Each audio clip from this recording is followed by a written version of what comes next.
예, 식구님 여러분 한 주 동안 안녕하셨습니까? 안녕하십니까. 네. 오늘 이 시간에는 제가 항상 1년 가운데 가장 기다리는 날 중에 하나입니다. 3월 17일을 식구님들께서는 기억을 좀 해주셨으면 좋겠습니다. 이 날이 양력으로 효진님께서 성하신 날이기도 하고요. 그 다음에 참 부모님께서 2007년도 3월 17일에 환태평양 신문명 개벽시대를 선포를 하신 날이기도 합니다. 그래서 저는 매년 3월 17일을 중심으로 해서 이 날을, 특히 효진님의 이 성화일을 중심으로 해서 효진님께서 어떻게 하늘의 뜻기를 위해서 참 가정의 장남으로 또 살아오셨는지, 사실 우리가 아는 부분도 있지만 모르는 내용이 많이 있거든요. 그래서 그런 부분들을 식구님들께 좀 알려드리면서 참 가정, 또 우리 신출님, 신흥님께서 또 3대권을 중심으로 해서 참 부모님을 모시고 이 뜻길을 걸어가시는 그 내용들을 아울러서 한번 우리가 생각해 볼 수 있는 시간이 되었으면 좋겠다는 마음을 갖고 오늘 말씀은 심천개방원 충효 계문주 문효진님에 대해서 말씀을 드리도록 하겠습니다.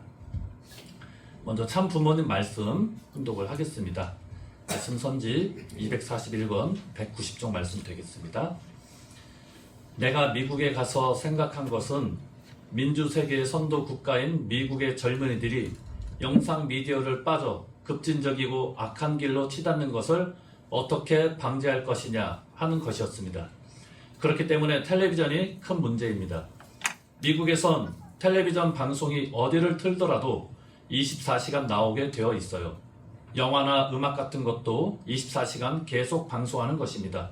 그렇기 때문에 그런 부분에 관심이 있는 10대들은 전부 시청하는 것입니다. 현대사주의 첨단을 이끌고 가는 것이 영상 미디어인데 미국 젊은이들이 여기에 전부 도취되어 있다고요. 이러다가는 세계의 모든 젊은이들이 완전히 사탄 세계로 돌아간다고 보기 때문에 그 같은 상황이 전개되지 않도록 방어책을 준비해야 합니다. 그리고 이 같은 현상을 방어할 수 있는 길은 영상 미디어를 통하는 길밖에 없다는 것입니다. 구해줄 수 있는 그 길을 찾아가 가지고 사탄 세계의 맨 꼭대기를 돌려놓아야 된다는 것입니다. 다음은 효진님께서 말씀하신 심정문화 세계와 멀티미디어라는 책자의 18쪽에서 19쪽 말씀 가운데 일부분이 되겠습니다. 오늘날 자라나는 2세 아이들과 어른들을 교육하기 위해서는 음악이 필요하고 영화가 필요합니다. 더 나아가서는 방송국도 필요합니다. 우리가 만든 우리의 음악이 필요하고 우리의 영화가 필요합니다. 우리가 세운 방송국도 필요합니다. 우리의 원리와 철학을 담아서 우리의 2세들과 성인들을 교육하기 위한 멀티미디어가 절대적으로 필요합니다. 음악이 아이들에게 필요한 이유는 음악을 듣고 3분에서 5분 내에 그들의 인생이 바뀔 수 있기 때문입니다. 세상에서는 음악을 비즈니스로 잘못 이용하고 있습니다. 미국만 보더라도 음악을 통한 청소년 시장이 1년에 약 수백억 달러에 달합니다. 음악에 종사하는 사람들이 돈벌이를 위주로 하기 때문에 청소년들에게 부정적인 영향을 줍니다. 그들은 수단과 방법을 가리지 않고 청소년들을 상대로 짧은 시간에 파격적인 자극을 주고 파장을 일으키기 위해서 음악을 비즈니스화합니다. 이 같은 상황을 감안할 때 우리의 아이들은 물론 2세들에게도 우리의 음악이 절실히 필요합니다. 참부모님 말씀 그리고 효진님의 말씀을 중심으로 해서 효진님께서 어떻게 한평생을 살아오셨고 또 특별히 이 문화를 중심으로 해서 참 부모님께서 이루시고자 하신 하늘 부모님의 뜻섭리에 어떻게 기여하시기 위해서 노력하셨는지를 살펴보도록 하겠습니다. 먼저 효진님의 양력에 대해서 간단하게 말씀을 드리겠습니다. 효진님께서는 1962년 양력으로 12월 29일, 철력으로 12월 3일 출생을 하셨습니다. 만약에 살아 계셨으면 벌써 연세가 60이 넘으셨겠죠. 63세? 그 정도 되셨을 것입니다. 참부모님 가정의 장남으로 탄생한 장소는 서울 청파동의 원본부교에서 출생을 하셨습니다. 그렇게 해서 한국에서 쭉 생활을 하셨죠. 유년기에. 그러다가 1970년 경북초등학교 4학년 때 참 부모님을 따라서 도미를 하십니다. 미국으로 건너가셔가지고 미국 해클리 스쿨로 전학을 하시게 되셨습니다. 또 그렇게 미국에서 생활하시다가 또 1979년도에는 선화예술고등학교를 다니시면서 졸업을 하시게 되셨습니다. 2003년도 6월에는 UTS를 졸업을 하시면서 종교학 석사 학위를 받으셨고요. 2005년도에는 서문대학교에서 명예신학 박사 학위를 받으셨습니다. 가족상으로는 82년도에 성혼을 하셔서 5남 5녀를 두셨습니다.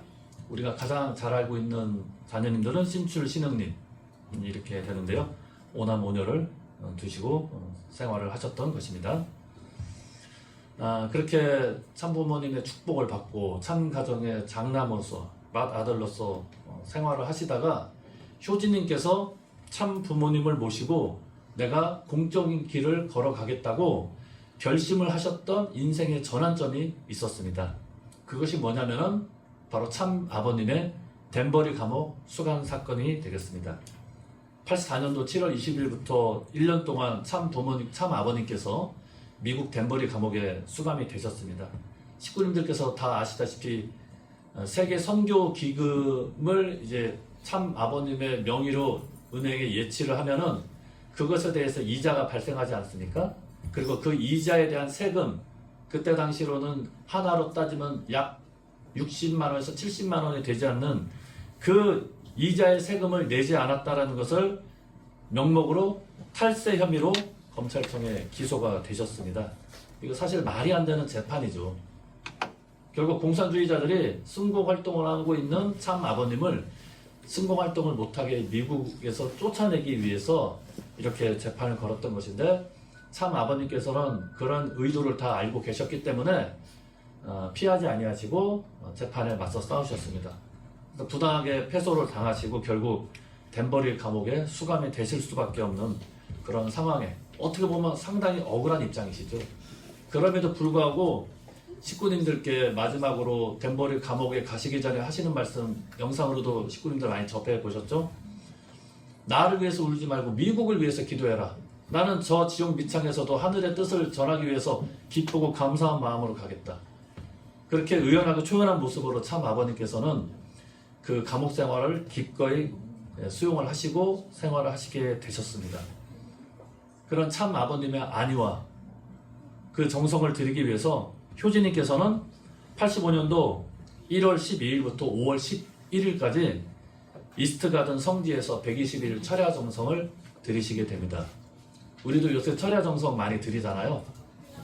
근데 우리는 추우면은 난방기 틀고 더우면은 에어컨 틀고 어떻게 보면은 상당히 편안하게 철야 정성을 드리는데 효진님께서는 이스트가든 성지 바깥에서 철야 정성을 드리셨습니다. 1월달이면 얼마나 춥겠습니까? 얼마나 춥겠습니까? 강바람이 사정없이 몰아치는데도 거기에 아랑곳하지 않고 밤부터 새벽까지 철야 정성을 드리시고 또 이때 당시에는 대학생이셨습니다. 그래서 철야 정성이 끝나시면은 또 학교에 가는 그런 일상을 반복을 하시면서 참 부모님을 위해서 특별히 참 아버님을 위해서 120일 철야 정성을 드리셨습니다. 이때 효진님께서는 참 부모님의 그 생애에 대한 내용을 마치 영화를 감상하듯이 참 아버님께서 어떻게 이 뜻길을 걸어오시는지에 대한 것을 직접 영적으로 체험하시고 경험을 하시게 되셨던 것입니다. 그러니까 참 부모님의 생애를 완전히 이제 받아들이고 상속을 받으신 그런 입장에 계셨던 것이죠. 그런 가운데서 참 부모님의 명에 따라서 1985년 7월 8일부터 8월 16일까지 처음으로 한국에서 우리 2세 대학생들을 중심으로 해서 40일 수련을 하시게 됩니다. 참 부모님의 명에 의해서. 그래서 효진님께서 전체 40일 수련을 주관을 하셨던 것이고요. 근데 이 40일 수련 이것이 상당히 중요합니다. 8월 16일 끝나는 40일 수련이 끝나는 그 날에 참 부모님께서는 1승일을 선포를 하셨습니다. 1승일 선포는 뭐냐? 1945년부터 85년까지 광야노종 40년을 이제는 종료하는 끝내는 그러한 의미를 담고 1승을 선포를 하셨습니다. 이렇게 40일 수련 그리고 40년 광야 노정을 승리를 하고 종료하고 하는 데는 참 부모님을 중심으로 해서 효진님이 절대적으로 참 부모님과 하나가 되었던 그 기반이 있었기 때문에 이 1승일을 선포할 수 있었다라는 것입니다. 그리고 85년도부터 7년 노정 이후에 93년도에 성약시대를 참 부모님께서는 선포를 하셨죠. 광야노정 종료 이후 7년 이후에 성약시대를 선포하시면서 새로운 시대, 하늘 부모님을 모시고 새 출발을 할 수 있는 그 출발의 기대를 참 부모님께서는 이 1승일 선포로서 시작을 하셨던 것입니다. 작년이 2025년, 또 이 85년 1승일 선포로부터 또 40년이 지났잖아요. 천원궁 천일성전 입궁식에 대한 여러 가지 우리가 의미가 있겠지만은 85년도부터 또 40년이 지난 그 가운데서 참 어머니께서는 3대권 대표로서 신출님과 신영님을 천의 축승자로 임명을 하셨습니다. 40년 전에 효진님을 중심으로 해서 이제 1세 부모님들의 전통으로 상속받아서 2세권들이 새로운 광야 시대를 종료하고 마치 모세 노정에 있어서 여호수아와 갈렙처럼 가나안 땅에서 2세권들이 새로운 출발을 한 것처럼 효진님을 중심으로 해서 2세권의 시대가 열었는데 또 그로부터 40년이 지난 2025년도에는 천일성전 입궁식을 중심으로 해서 새롭게 3대권이 출발을 하면서 하늘 부모님께서 직접 이 땅을 다스리시는 그러한 시대를 열어주셨다는 것, 이 섭리적으로 또 참 의미가 있는 그러한 내용들이 아닌가 생각을 해보게 됩니다. 그래서 이때부터 효진님께서 본격적으로 공적인 노정을 출발을 하시게 되셨습니다. 그러면은 식구님들께서 어떻게 효진님께서 이 2세권 대학생들 40일 수련을 주관을 하셨는지 말씀만 들으면 잘 모를 수 있잖아요. 제가 짧지만은 이 자료를 좀 가지고 있습니다. 그래서 이 영상을 보면서 효진님께서 어떻게 2세권들과 절대적으로 하나가 되어서 이 40일 수련을 승리를 하셨는지 전체 내용에 일단 한번 좀 보도록 하겠습니다.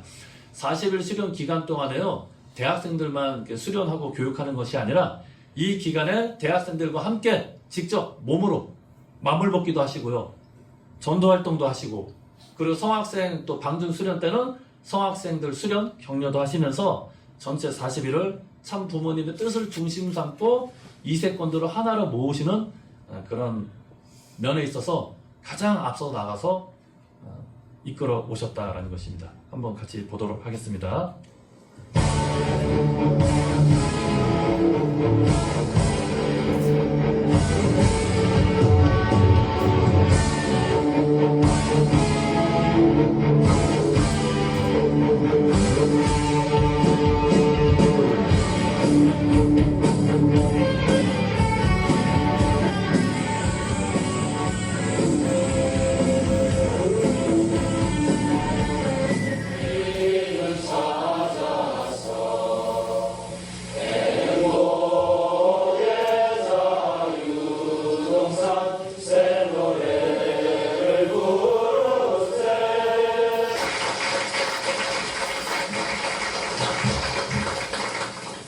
그리고 여러분들과 같이 이한 시간을 내가 보낸다는 것을 미리 1년 전부터 부모님의 지시 아래 내가 마음속에 담아두었었고, 어떻게 해서라도 이번 기간 내에 여러분들과 완전히 하나 될 수 있는 일심동체가 될 수 있는 그러한 자리를 모색하려고 내가 진심으로 노력했습니다.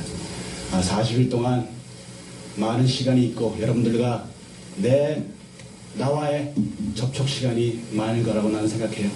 그리고 여태까지 그러한 불가피했던 사정을 다 이제 씻어버리고 완전히 서로 의존하고 진짜로 서로 믿고 따를 수 있는 그러한 우리들이 될 수 있도록 진심으로 나는 바랍니다. 나도 솔직히 말해요. 여러분들한테 솔직한 말을 해서 내가 부모님께 진심으로 난 죄송스럽게 생각하나요? 진심으로 죄송스럽게 생각해요. 나한테 솔직히 나도 지금 어떻게 내가 말하자면 좀 내가 고지식하지. 하지만 이제는 찾았어. 나 이제 내가 갈 길을 알아요. 어느 누구 말 안 듣는 사람이야. 내가 왜 들어 내가.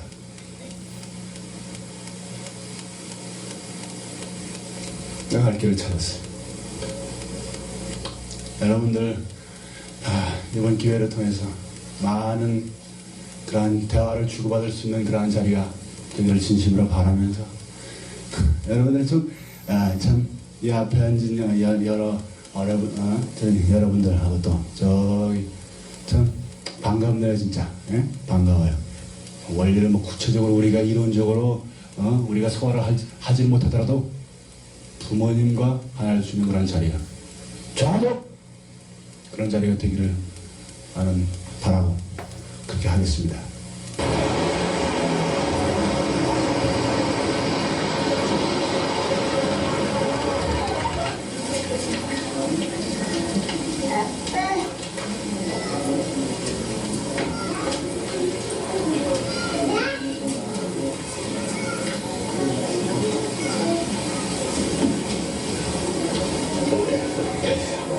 당신께서 주관 주장하셨기를 진심으로 바라고 이 모든 말씀 참고하는 사고자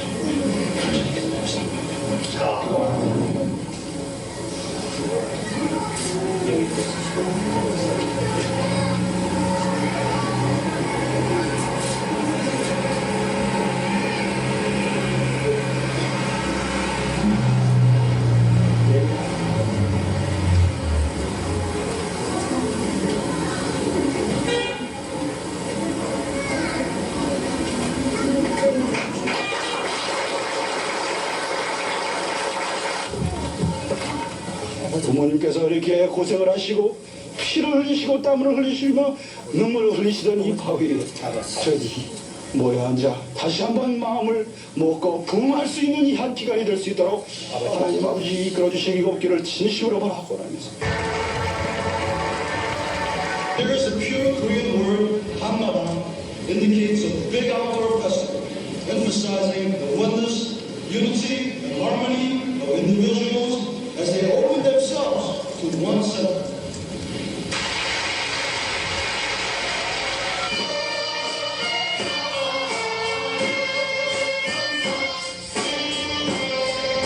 이 짧은 기간 동안 여러분들이 어떻게 살아도 형님들하고 우선 먼저 와 있다고 해서 여러분들 위에서 먼저 와 있다고 난 생각합니다. 형들 누나들이 먼저 자리 잡고 집안에서는 가장이 제일 위에 있는 형이나 누나가 부모님께서 중심 삼고 아니면 하나님께서 중심 삼고 우선 그 자리에 서서 부모님이 원하시는 입장에 서서 하나님께서 바라시는 기대 앞에 서면 자연적으로 부모님들은 딱이 말이다. 난 저는 그렇게 생각합니다. 그렇기 때문에 형들 누나들이 여기 먼저 와야 하는 이유도 여러분들을 위해서 기다리는 여러분들을 진짜 하나님께서 바라시는 그런 마음으로 함께 쓰는 그런 기대를 나름대로 많이 하고자 먼저 와서 열심히 하고 있었어요. 그것을 생각할 때 여러분들은 그런 형들 누나들의 말씀 잘 듣고 2박 3일 동안 좋은 시간 보내려 하시는 걸 바랍니다.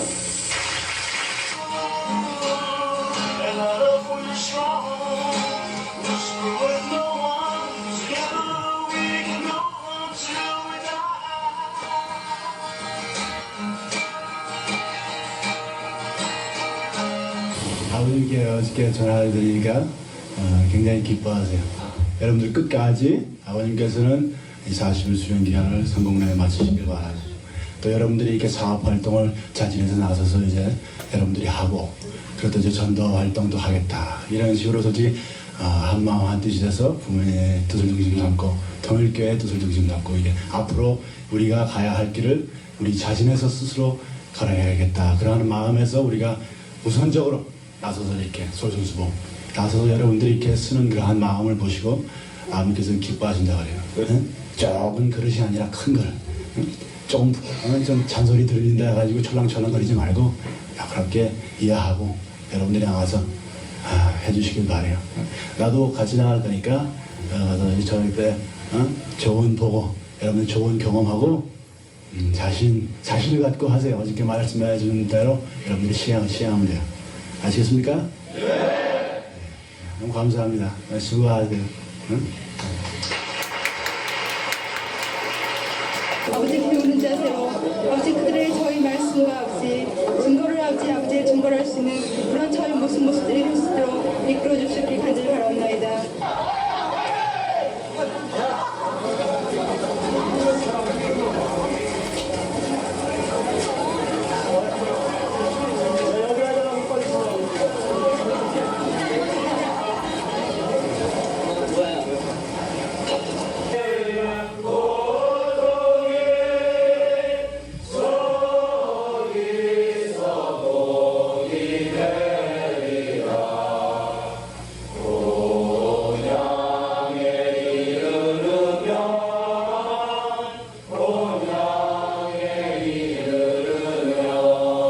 여기 이렇게 40일 들어와서 정말 가장 큰 게 느낀 게 정말 이런 하나님을 이런 심정을 알고 같이 이렇게 어떤 하나님과 같이 다닌다는 그런 느낌 봤을 때 정말 저는 같이 없는 이런 인간이지만 너무너무 감사하고 너무너무 기쁘고 정말 말로 표현할 수가 없어요. 여태까지 우리가 사실 수련 기간을 통해서 여러분들께서 부모님에 대한 그러한 새로운 각오와 결의, 이제는 그러한 마음으로서 세상 사람들 앞에 나가서 여러분들의 가진 지능, 실력, 원리를 내가 얼마만큼 알고 내 자신을 알고 내가 얼마만큼 내가 확정하는가, 그 세상 사람들을 이 귀중한 말씀을 가지고 내가 얼마만큼 호소를 할 수 있고 어느 정도 그 깊은 뜻을 전할 수 있는가, 여러분들의 지금 한계를 측정할 수 있는 좋은 기회라고 보게 돼요. 그 이름으로써 여러분들이 앞으로 내가 해야 할 일, 어떠한 점이 부족하구나, 여러분들이 나가지고 기독교인들을 붙잡고 대화를 하고 얘기하더라도 성서구를 구절 가지고 그 사람들은 성서를 생명시하고 말씀을 따르는데 내가 이런 면이 좀 부족하구나, 여러분들 나름대로 그런 것을 느끼리라고 생각해요. 좋은 기회라고 봅니다. 여러분들의 사업 활동을 통해서 이제 세상 사람들 짧은 경험이었지만 참 못 사는 사람 너무 많고 진짜 빈부의 차이가 여러분 나름대로도 너무 심하다는 걸 느끼게 되고 돈의 가치를 여러분들이 다시 알게 되고 여러분들이 지금 서 있는 입장을 알게 될 거고 여러 가지가 많은 뜻으로 생각합니다. 그리고 오늘도 이제 여러분들이 약간 귀중한 여러분들이 원리를 알고 부모님의 뜻을 따르겠다라는 그런 결의를 확신할 수 있는 그런 좋은 기회라고 봅니다. 나가서서 여러분들이 그러한 뜻을 중심 삼은 생각을 가지고 여러분들이 지금 여태까지 배운 원리를 실습할 수 있는 좋은 기회라고 생각해요. 여러분들 최선을 다해서 해주기를 바라고 오늘도 같이 여러분들과 함께 나가서 나도 같이 합시다. 나도 자신을 갖고 우리 동생들 아주 잘한다거나 소문이 자자하던데 같이 가서 한번 좋은 시간 가져봅시다. 네?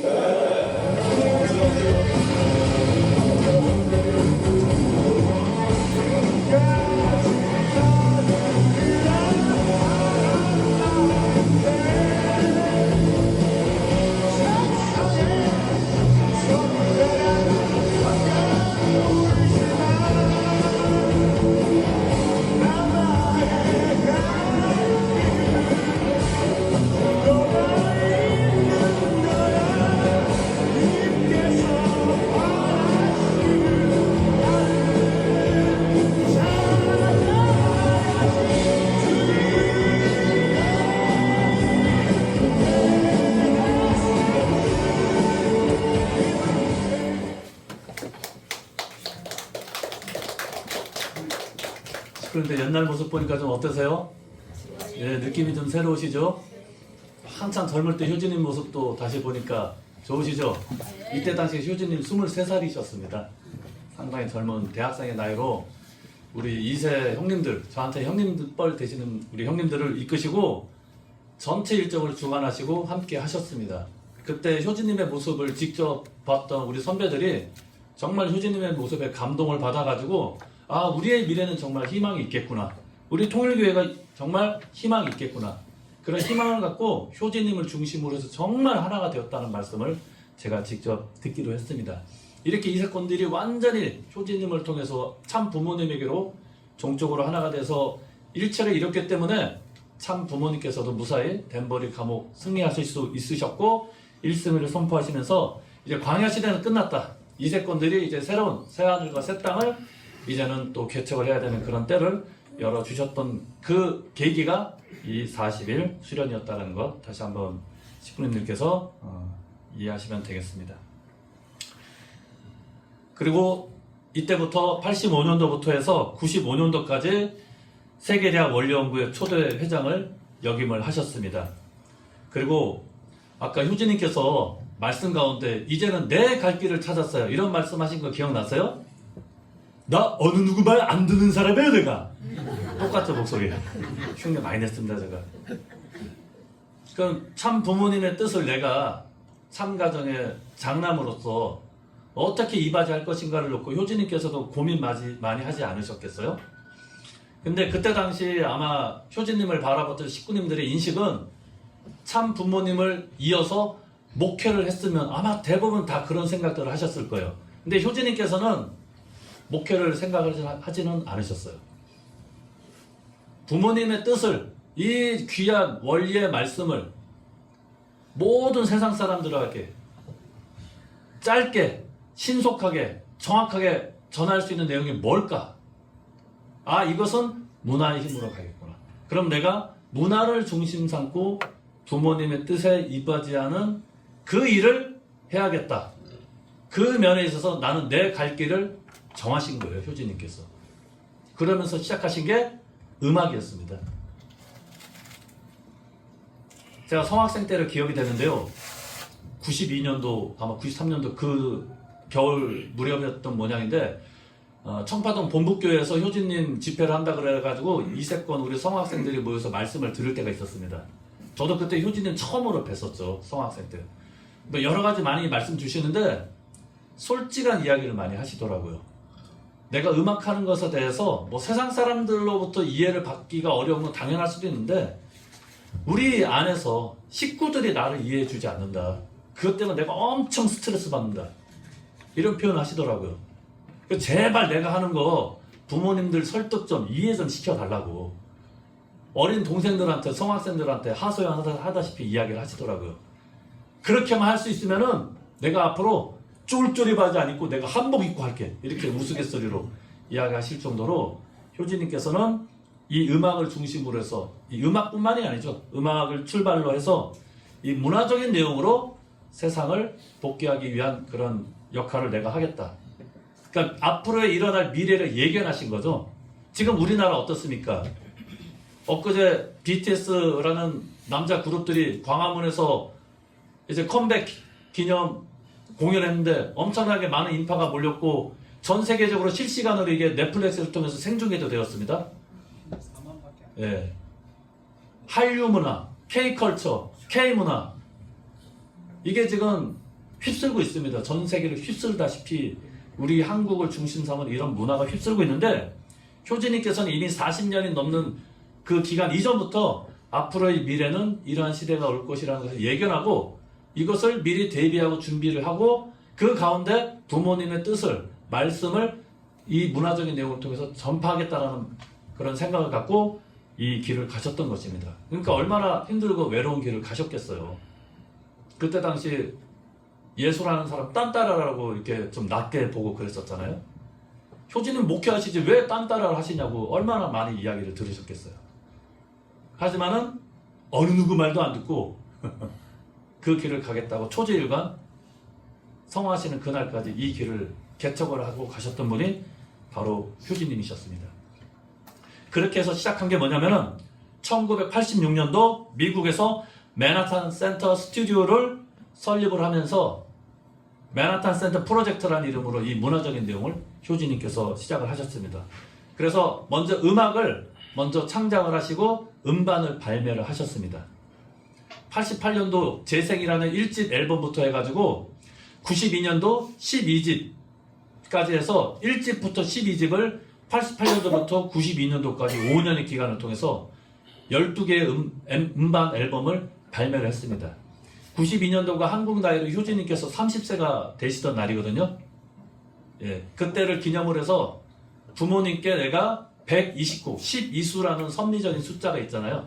120곡을 내가 참 부모님께 봉을 해드리겠다는 일념으로 88년도부터 92년도까지 120곡의 노래 앨범을 직접 작사, 작곡, 연주, 편곡, 그 다음에 노래 부르는 것까지 다 완료를 하셨던 것입니다. 자, 그렇다면 효진님께서는 왜 음악을 갖고 처음에 시작을 하셨을까? 문화적인 내용도 많잖아요. 드라마도 있고, 영화도 있고, 연극도 있고, 다양한 방면의 문화적인 내용이 있는데 왜 하필이면 효진님께서는 음악을 처음 선택을 하셔서 음악을 중심 삼고 이 문화적인 활동을 하셨는가? 이거 우리가 생각을 해봐야 되겠습니다. 그래서 오늘 아까 제가 훈독했던 참 부모님의 말씀, 효진님의 말씀을 통해서 음악을 처음 시작을 한 그 이유를 우리가 이해를 해볼 수 있는 내용이 있습니다. 물론 효진님께서 타고나신 부분도 분명히 있습니다. 어렸을 때부터 뭔지 모르지만 음악이 막 들리더래요. 그런 이야기를 좀 많이 하시기도 했고요. 그래서 어렸을 때부터 음악을 많이 접하시고 하셨죠. 그런데 음악이 다른 장르의 문화적인 내용보다 한마디로 얘기해서 가성비가 좋습니다. 요새 우리나라에서 가장 지금 히트치고 있는 영화가 뭐죠? 왕과 사는 남자, 왕사남이잖아요. 예, 단종이 그 영월 청룡포에 유배되어서 그 이봉도라는 사람이 단종을 모시는 그 스토리를 다룬 내용이 지금 1,400만 명을 지금 돌파했답니다. 상당히 지금 센세이션을 일으키고 있는데 그 영화 한 편을 제작하기 위해서 시간이 많이 필요하죠. 보통 3개월, 6개월 또 영화 준비에 따라 다르긴 하겠지만 1년, 5년, 10년 걸리는 영화도 있습니다. 한 편의 영화를 만드는데 걸리는 기간은 최소 3개월, 6개월, 1년을 잡아요. 그리고 그 영화를 만드는데 얼마나 많은 스태프들이, 인원들이 필요합니까? 그리고 돈도 많이 필요하죠? 몇십억, 몇백억 이렇게 제작비가 많이 들어가죠.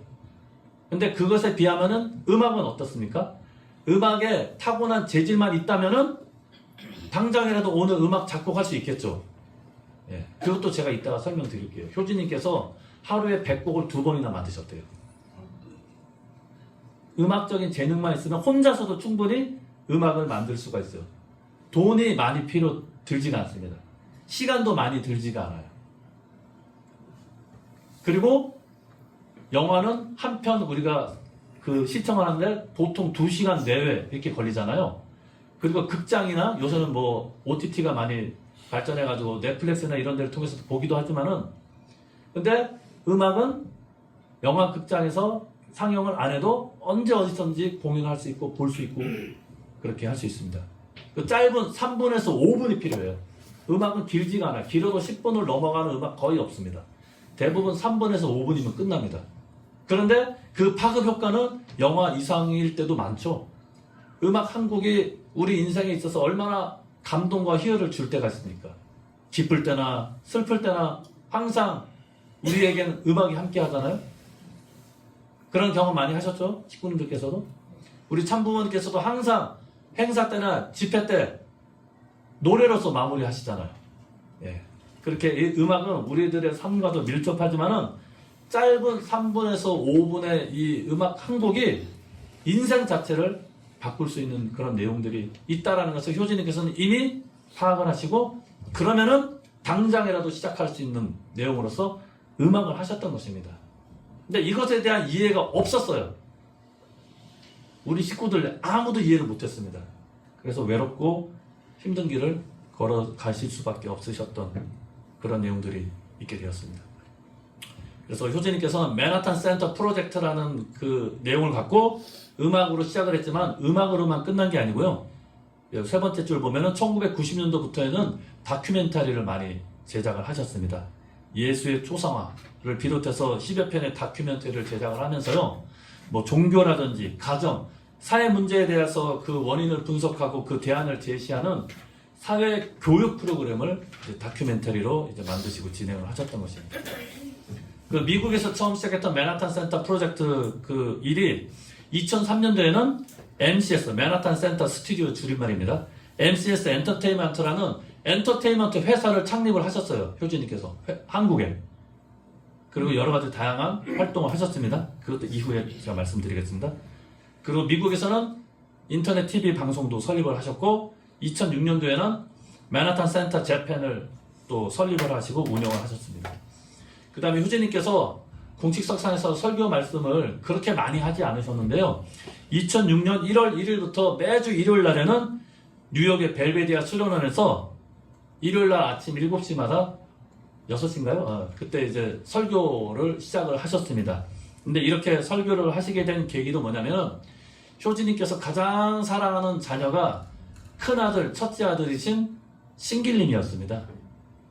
3세 이제 어떻게 보면 장손이죠, 장손. 참가정 입장에서 보면. 근데 신길님께서 2005년도 12월 29일 날 교통사고로 성화하셨습니다. 어린 나이에. 29일 날 성화하신 그 소식을 듣고 그 다음날 30날 효진님께서 우리 신길이가 영계에서 빨리 자리 잡도록 하기 위해서는 아버지인 내가 정성을 들여줘야 된다. 내가 지상에 있을 때는 내가 신길이를 교육을 많이 하지 못했다. 근데 영계 가서라도 우리 신길이가 잘 자리 잡을 수 있도록 내가 아버지로서 신길이를 위해서 내가 말씀을 전해야겠다. 라는 동기를 가지고 2006년 1월 1일부터 벨베디아 수련원에서 말씀을 하셨습니다. 성화하시기 전주까지 말씀을 하셨어요. 그렇게. 처음에는 식구들이 아무도 없으면 내가 벽을 보고서라도 내가 설교하겠다. 그런 마음으로 설교를 시작하셨다고 합니다. 그렇게 해서 2006년 1월 1일부터 해가지고 약 2년 3개월 동안 성화하시기 전주까지 설교 말씀을 꾸준히 하시면서 신길님을 위한 정성을 들어주셨던 것입니다. 저서 및 저작을 한번 보겠습니다. 85년도에 승리하는 사람이라는 신문집이 출판이 되었는데요. 이 책은 절판이 되었는데 다시 개정판으로 나왔습니다. 근데 우리 김순희 권사님께서 이 책을 갖고 계시더라고요. 평화방에 꽂혀있는 걸 제가 봤습니다. 좀 반가웠어요. 어렸을 때 봤던 이 승리하는 사람 신문집 책이 있는 걸 보면 좀 개인적으로 많이 느낌이 새롭고 감회가 새로웠고요. 그 다음에 아까 제가 말씀드렸다시피 88년도부터 시작한 음악 작업이 97년도까지 작사, 작곡, 노래까지 17집 170여 개의 앨범을 170여 곡을 작곡을 하시면서 17개의 앨범을 제작을 하셨습니다. 그리고 2002년도에는 다양한 장르의 음악 1만 곡, 한 곡도 아니고요, 10곡도 아니고 100곡도 아니고 몇 곡이요? 1만 곡을 직접 작곡하시고 연주 녹음까지 완료를 하셨답니다. 대단하지 않으십니까? 박수 한번 드리셔야죠. 1만 곡에 대한 거는 이따가 또 효진님의 말씀을 통해서 제가 자세히 소개시켜 드리겠습니다. 그러면 음악이 3분에서 5분에 해당되는 이 시간을 통해서 사람의 인생에까지도 영향을 미친다고 하는데, 그러면 음악을 한번 안 들어볼 수 없겠죠. 그래서 효진님의 이 공연 가운데 하나인 마지막 기도라는 노래를 한번 영상을 시청하겠습니다. 이 노래 공연은요, 2007년도 3월 17일 아까 제가 말씀드렸다시피 환태평양 신문명 개벽 시대를 선포하신 그날에 효진님께서 서울 잠실 체조 경기장에서 하셨던 공연이었고요. 저도 이 자리에 직접 가서 공연을 봤던 기억도 납니다. 마지막 기도라는 게 정말 당신의 그 심정을 모두 담아서 이렇게 공연을 하셨는데, 그 멜로디가 좀 아마 생소하실 거예요. 처음 들어보시는 식구님들이 대부분이시기 때문에. 그래도 그 안에 담겨있는 효진님의 그 심정을 이 가사말을 통해서 또 직접 연주와 노래하시는 모습을 통해서 직접 좀 바라보시고 좀 느끼시는 그런 시간이 되었으면 좋겠습니다. 예, 그럼 시청을 해보도록 하겠습니다.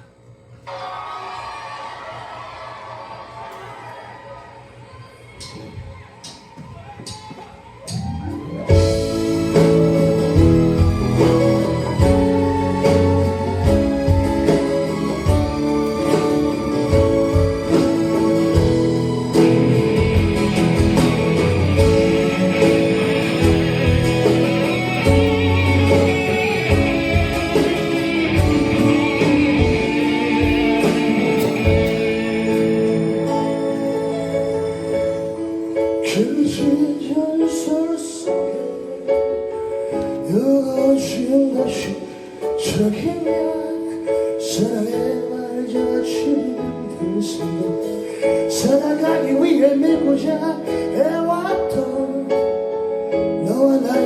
순정의 그 모습을 이 밤도 다시 그리면 의지하고자 다른 죄쳐 애써도 먼저는 사람들의 손처럼 기억해본다 지나간 나날들의 어설픈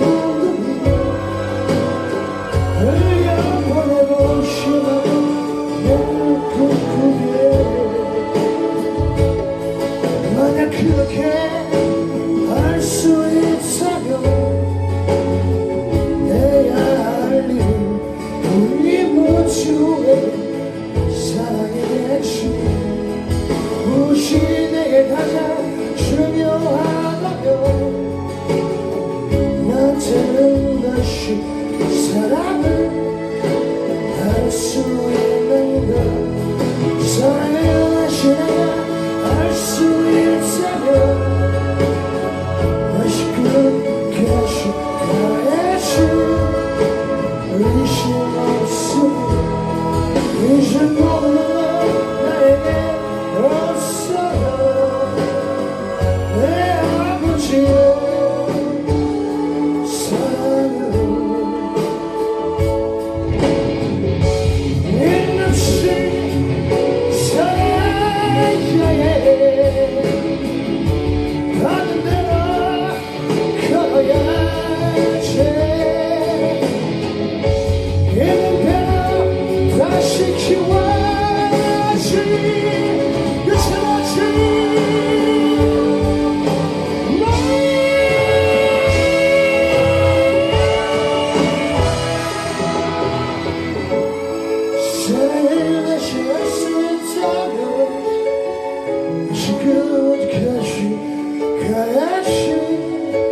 의심 없으니 이제 모든 나에게 없어요 내 아버지의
네, 식구님들 보시니까 어떻게 좀 감동이 느껴지시나요? 잘 모르겠나요?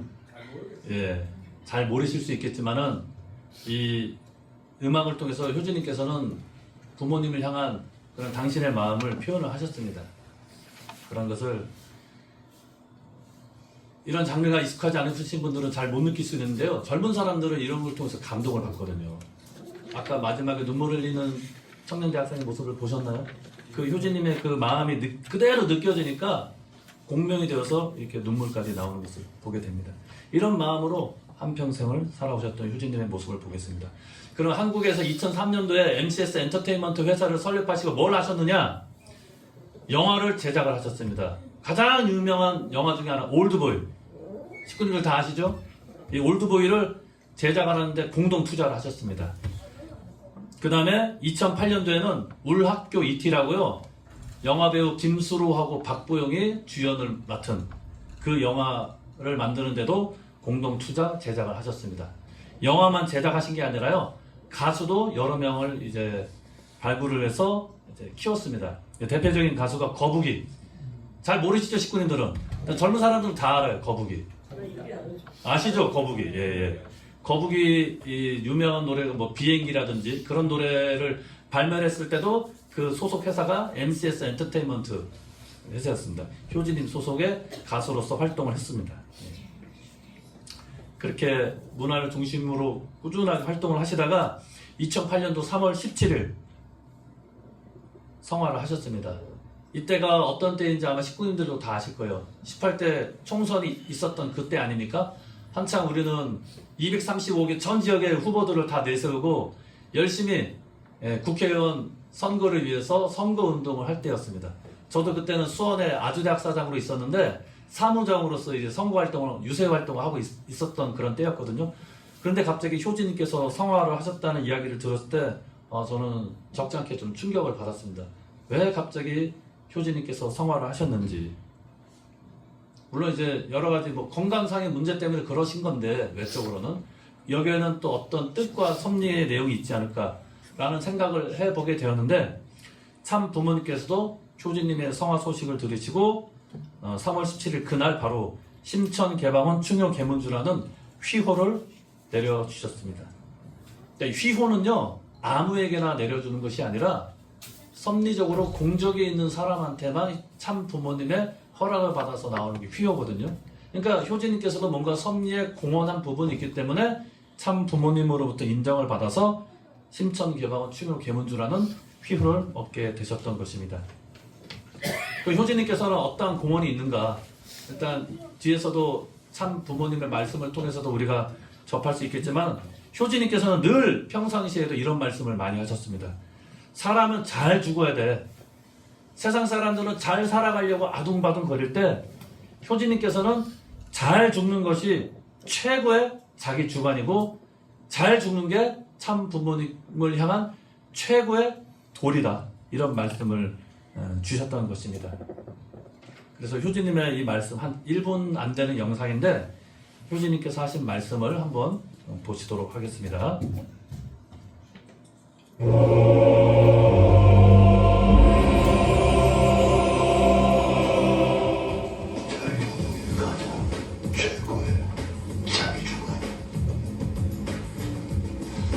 최고의 자기 주관. 그것보다 최고의 자기 주관 없어. 나를 잘 죽기 원한다. 하면 된대. 믿습니다. 뭐 내가 죽으면 보다 가면 되니까. 그러면 될 때까지 포기하지 말라. 아버님께서 이렇게 그런 말씀을 하시는 거예요. 연결을 말씀하시는 거예요. 매일같이. 포기하지 말라. 예, 이런 말씀, 이런 각오를 갖고 효진님께서는 부모님의 뜻을 위해서 당신의 모든 삶을 죽음까지도 내가 바치겠다는 마음을 갖고 그렇게 살아오시고 우리 특히 2세들에게도 그런 말씀을 많이 주셨던 것입니다. 참 부모님도 보통 하루에 2-3시간 주무신다고 우리가 많이 알고 있잖아요. 효진님께서는 하루에 잠을 1-2시간밖에 안 주무셨대요. 예, 부모님보다도 더 적게 주무시면서 뜻을 위해서 전심전력으로 생을 살아오셨습니다.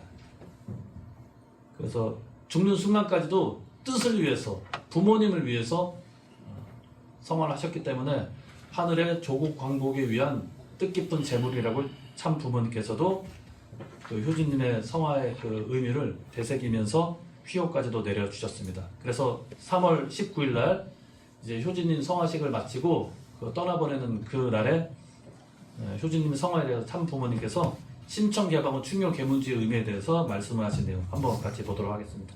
심천개방은 깊고 크고 상상할 수 없는 심천 하나 깊고 넓고 귀한 그 하나를 개방하는 새로운 동산이 열렸다. 이런 천정문을 주고 이렇게 되고 충효 계문주 계문주 충과 효가 하나님이 여러 가지 가정을 통하여 기둥을 세우기 위해서는 재문주가 되어서는 부자관계의 가정의 대표가 되었습니다. 알겠어요? 심천 개방원의 심천이 뭐냐면은 우리가 이해하고 있는 천국입니다. 천국. 원래 이 지금 천국문은 닫혀 있잖아요. 인간의 타락으로 인해서 그 천국문의 개방을 누가 하느냐? 원래는 메시아가 이제 영계에 가서 그 천국의 문을 개방을 해야 되는데 효진님께서 충효의 심정을 갖고 심천 그 천국의 문을 여셨다는 겁니다. 참 부모님을 대신을 해서. 그래서 심천 개방원 충효 계문주의 휘호를 내려주셨던 것입니다. 네, 부모님만이 열 수 있는 그 문을 효주님의 이 성화의 죽음을 통해서 하늘의 조국 광복의 뜻을 위해서 당신의 생명을 바친 내용을 갖고 심천, 천국의 문을 열 수 있는 그리고 그 문을 지키는 주인으로서의 그러한 삶을 살아가기를 바라는 마음으로 심천 개방원 충효 계문주의 휘호를 내려주셨습니다. 아까도 제가 말씀드렸다시피 섭리적인 공적이 있어야지만이 이 휘호를 얻을 수 있다고 했잖아요.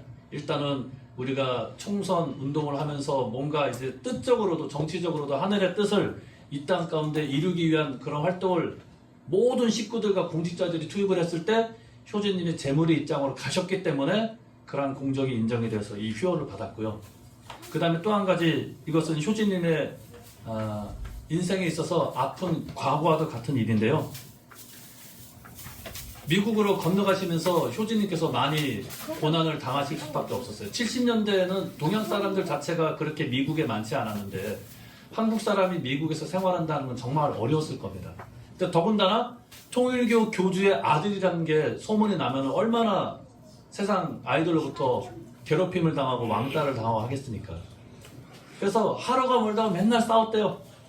근데 그게 뭐 기분이 나빠서 사이가 안 좋아서 싸웠다기보다는 효진님을 비롯해서 동생분들도 삼자녀님들도 학교를 다니는데 계속 괴롭힘을 당하고 놀림을 당하고 왕따를 당하고 하니까 그 세상으로부터 동생들을 지키기 위해서 어쩔 수 없이 형으로서 맞서 싸울 수밖에 없었다고 합니다.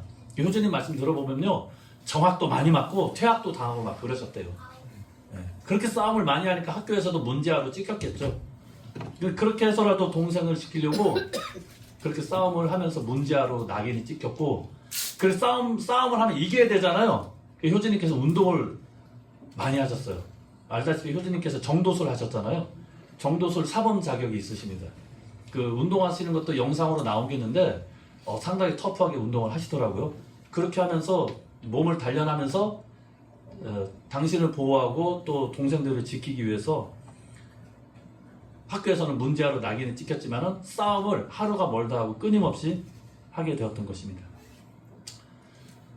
그리고 효진님께서 우리 2세들, 3세들, 청년들은 인터넷 검색하면 우리 교회에 대해서 또 참가정에 대해서 다 나오거든요. 근데 좀 잘못된 정보들이 많다 보니까 이게 좀 왜곡되게 좀 알고 있는 부분이 있어요. 아마 식구님들도 이런 부분에 대해서 정확하게 모르실 거예요.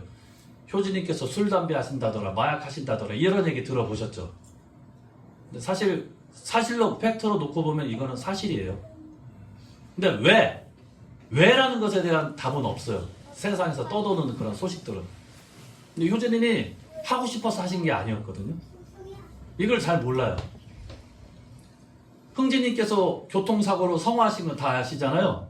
근데 효진님께서도 20살 되던 해에 교통사고를 크게 당하셨대요.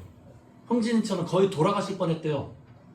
그 전에 막 정도술하고 이럴 때는 몸이 당신 스스로가 느끼기에 나는 불사신이라고 느낄 정도로 상당히 혈기가 넘치시고 건강한 모습이셨는데 교통사고를 크게 당하시고 난 다음부터는 몸 상태가 그 전에 정상적인 몸 상태가 아니셨대요. 그 교통사고 후유증이라는 게 되게 크잖아요. 후유증 때문에 효진님께서 그때부터 몸이 망가지기 시작하셨어요. 하루하루가 너무 고통스러우신 거예요. 우리가 몸이 아프거나 그러면은 보통 진통제 약을 처방받잖아요. 근데 진통제 갖고도 안 들어요. 그럼 그 윗단계가 뭐죠? 네, 마약성 진통제죠. 몰핀. 이건 함부로 이게 맞는 게 아닌데 너무 고통스러우니까 하루하루가 지옥같이 견디기 어려우니까 웬만한 진통제는 듣지도 않고 마약성 진통제를 맞으실 수밖에 없는 거예요.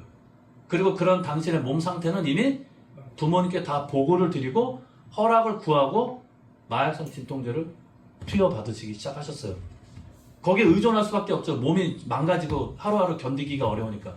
그러다 보니까 자연스럽게 마약에 중독이 되신 거예요. 이런 걸 잘 몰라요.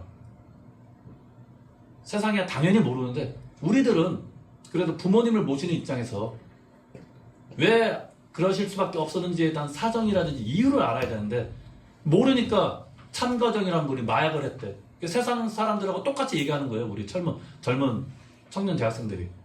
그거에 실망해서 떠나는 사람들이 많아요. 그 술, 담배, 마약하고 또 어떤 문제가 있었죠? 효진님께? 가정이 한번 깨졌잖아요. 이혼을 하셨잖아요.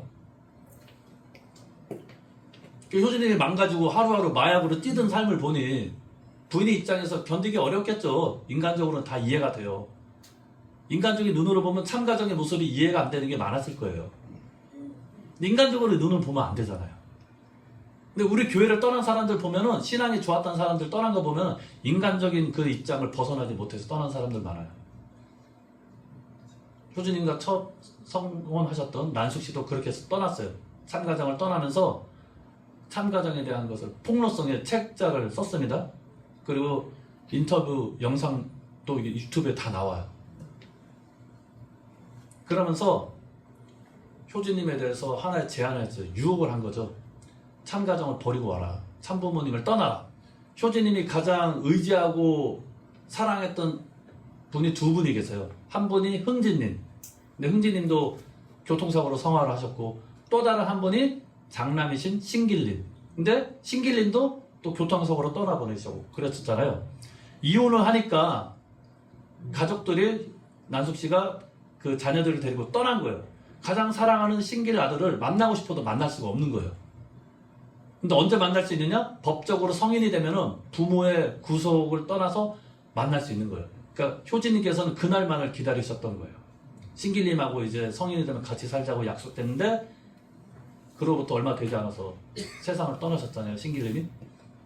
그러니까 당신이 부모님 곁을 떠나서 우리에게 오면은 당신이 사랑하는 자녀들도 같이 살 수 있게 해주겠다. 그 모든 부귀영화를 누릴 수 있게 해주겠다라는 유혹을 했다고 합니다.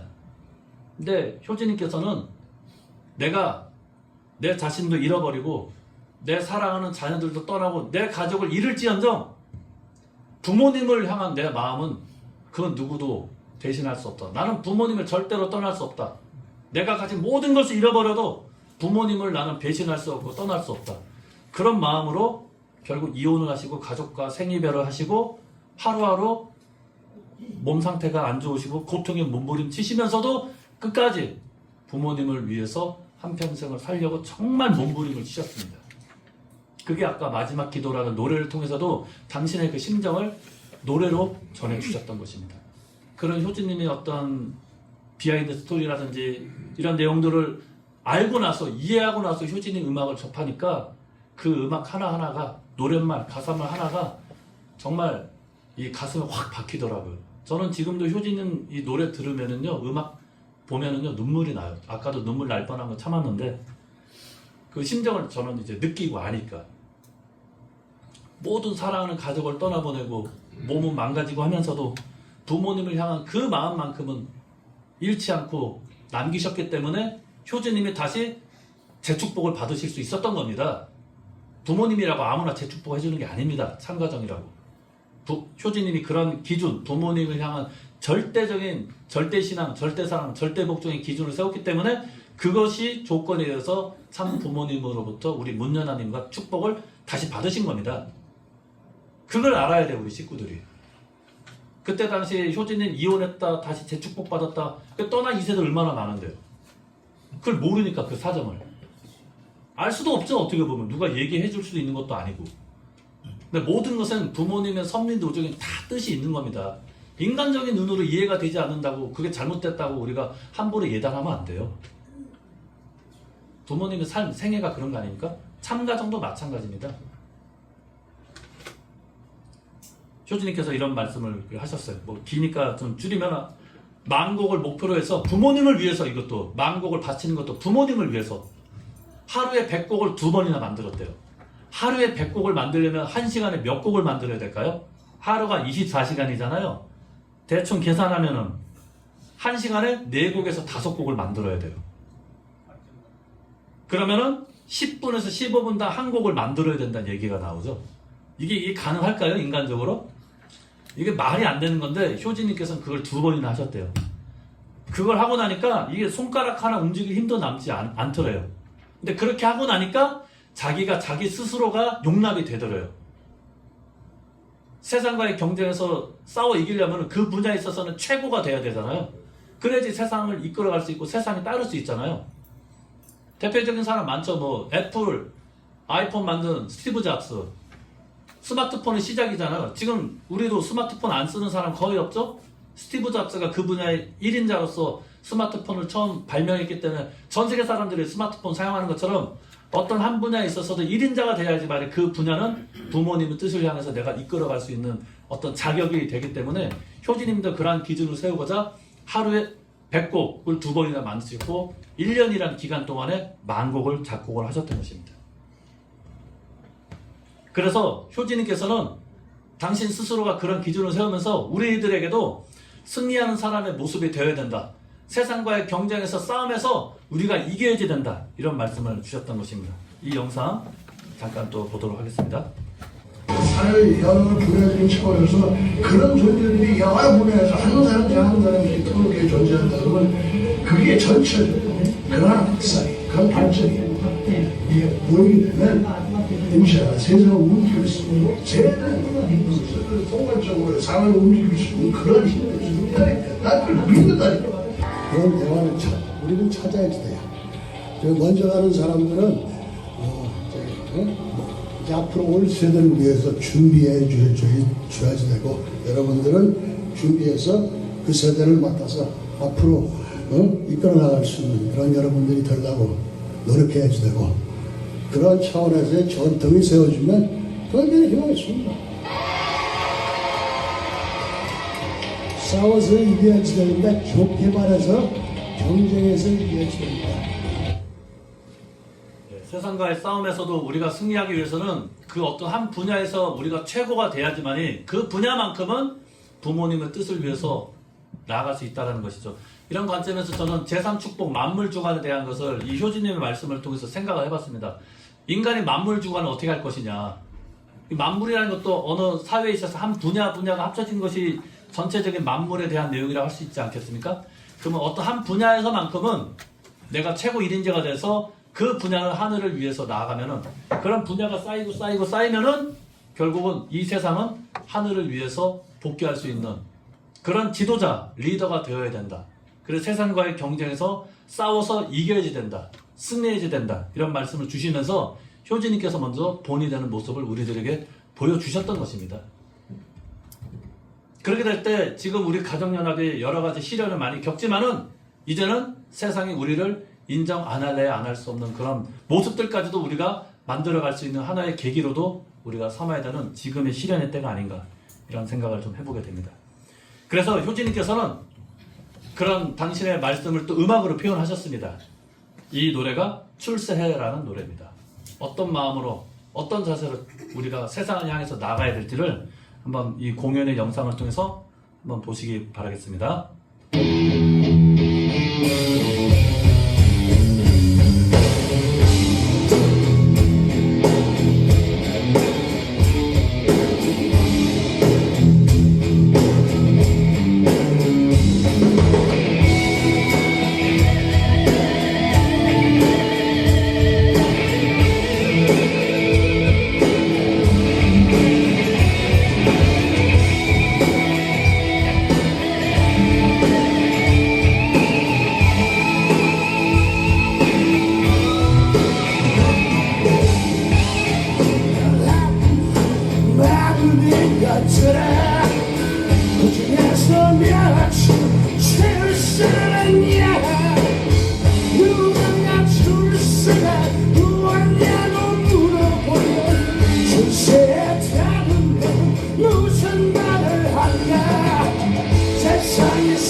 역사를 위해 어려우며 조가문의 심판줄 사실만은 있는데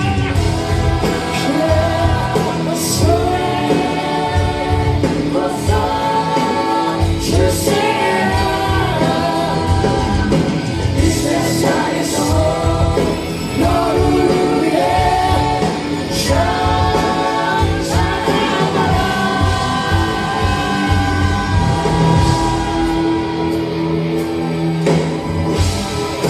세상에서 영원한 출세는 정체를 희생은 왕유 사는 가는 의하여 사다는 보자 있는 것이 어디 있어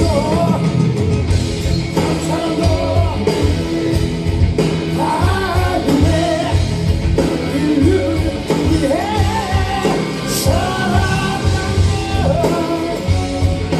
이 세상 너와 나를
사랑의 말씀을 세상에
무엇을 위해서 출세하라고요?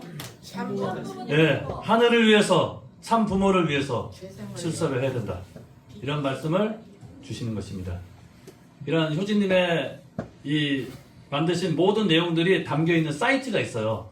canonstation.com이라고 이 홈페이지에 효진님께서 지금까지 만드셨던 17개의 음반, 정규 앨범, 그 다음에 효진님께서 말씀하셨던 그런 영상들, 그 그 다음에 공연 때 공연하셨던 모습을 담은 사진, 이러한 것들이 수록되어 있는 홈페이지가 있습니다. 잘 몰라요. 2세들도 잘 모르고 대부분 식구들이 몰라요. 근데 이 사이트는 지금도 운영이 되고 나와 있으니까 식구님들도 관심 있으신 분들 한번 들어가셔가지고, 음악이 처음에는 좀 어려워요. 생소한데 자꾸 듣다 보면은 멜로디도 익숙해지고 그 안에 가사가 기가 막히잖아요. 들어보시면 아시겠지만은. 그걸 통해서 효진님께서는 부모님의 뜻을 전하시고자 하셨던 그런 어떤 심정까지도, 그 마음까지도 이해가 되었습니다. 그래서 예배 끝나고 나서도요, 한 주 동안에 어떻게 지내는지 일상에 대한 대화도 해보셔야겠지만은, 특별히 효진님 생애를 접하면서 느끼셨던 것도 한번 이야기해 보셨으면 좋겠습니다. 우리 식구님들께서 어떤 예술이나 문화 이런 분야에서 어떻게 효진님께서 뜻을 위해서 투입하셨는지 서로 좀 공유해 보고요. 그 안에 참 부모님을 향한 그 심정, 우리도 본받고 배워야 될 점이 있잖아요. 그것을 어떻게 우리의 삶 속에서 실현할 것인지도 한번 대화 나누면서 뭔가 오늘의 이 말씀이 계속 우리들의 삶 속에 영향이 미치고 말씀 중심으로 또 한 주를 잘 보냈으면 좋겠다는 마음으로 오늘 말씀을 마무리하겠습니다. 잠깐 기도 드리겠습니다. 고맙고 감사하시 하늘 부모님, 참 부모님, 효주님의 삶을 일단을 저희들이 좀 보면서 부모님을 향한 그 심정과 충유의 결의를 느꼈고, 누가 뭐라고 해도 하늘길을, 뜻길을 위해서 투입하셨던 효주님의 그 모습을 저희들이 잠시라도 이해할 수 있는 시간을 갖게 되었습니다. 저희들도 참 부모님을 위해서 뜻길을 따라오는 입장에서 효주님의 삶이 본보기가 되고, 또 저희들이 가야 될 이정표라고 여기면서 그러한 길을 같이 가면서 모두가 승리할 수 있는 우리 충주대교회 식구님들이 되기를 바라면서, 부족한 모습으로 말씀을 전하였으니 하늘의 것으로만 분별하여 주셨기를 바라면서 홀리 마다를 모신 축복가정 조형의 이름으로 감사기도 올렸사옵나이다. 아주